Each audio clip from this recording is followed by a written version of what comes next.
Alright, this is my second video on solving logarithmic equations. So this problem is going to be a little bit longer. That's why I have its own video for it. So we're going to solve the equation. When we're done, we're going to check our solutions. So I have log base 2 of x plus 2 plus log base 2 of x equals 3.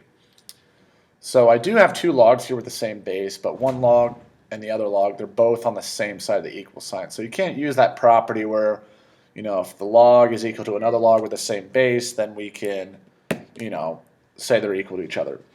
But we are going to use some of our properties with logs. The important thing there is this plus sign right here.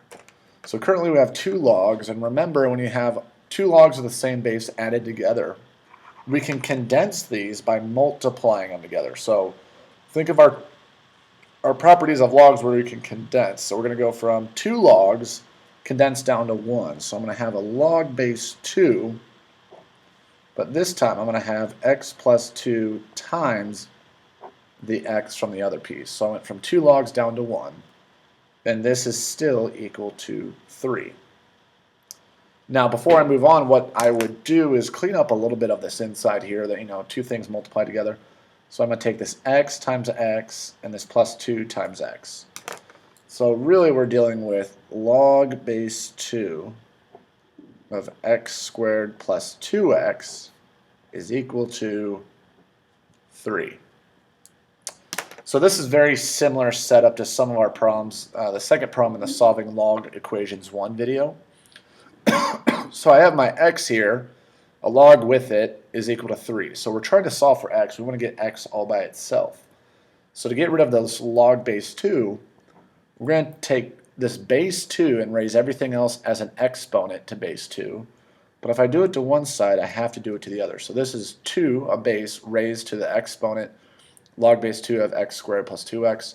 And on the right side, I have 2 to the exponent 3. The reason why we can do this and why it's important to us is the inverse properties of log says the two bases there are the same, so they are inverse operations. So we have x squared plus 2x is equal to 2 to the third power, which is 2 times 2 times 2, which is 8. So what I have here is I have x squared plus 2x is equal to 8. Now typically we're still solving for x. When I see an x squared, I'm immediately thinking we're going to have to solve this by factoring.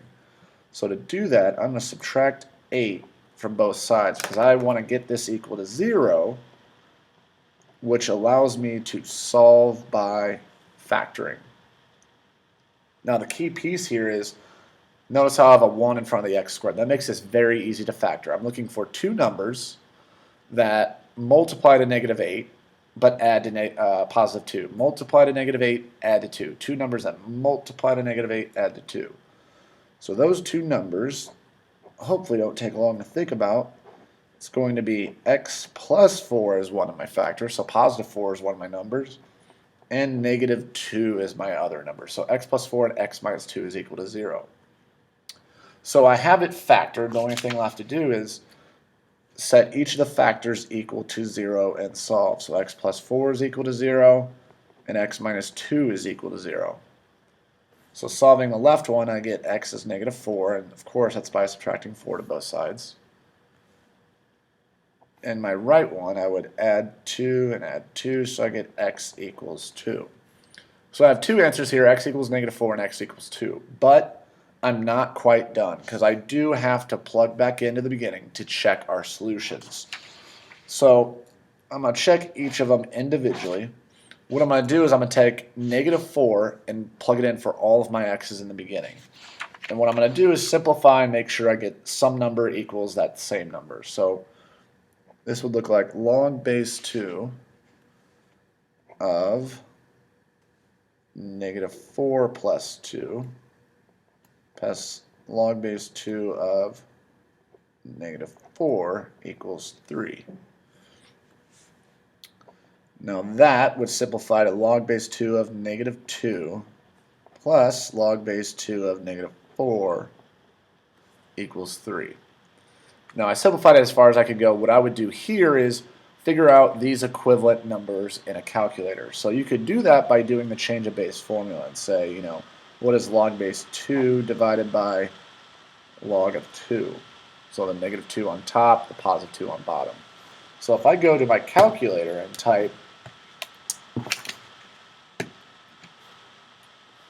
log of negative 2 divided by log of 2, when you enter that in, you're going to get this error. It says error non-real answer. What that means is we cannot calculate this. So the calculator is saying we're having an error. So what that means is this x equals negative 4 is not a solution. In fact, it's what we call an extraneous solution.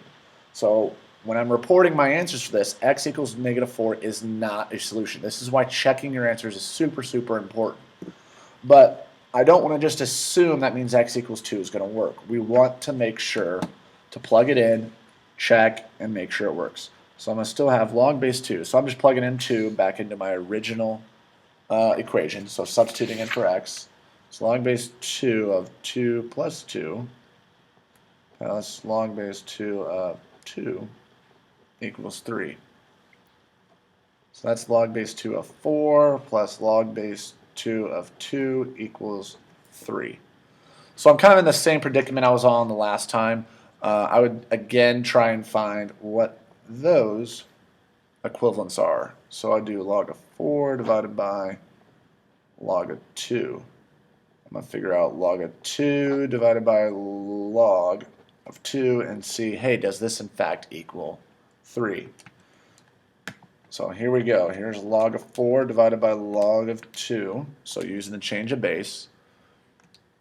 And I got 2 for this first piece. And then I have to do log of 2 divided by log of 2, which for some of you that might be obvious. We'll have the same thing on top and bottom that should divide 1. But just in case, there you go. It is in fact 1.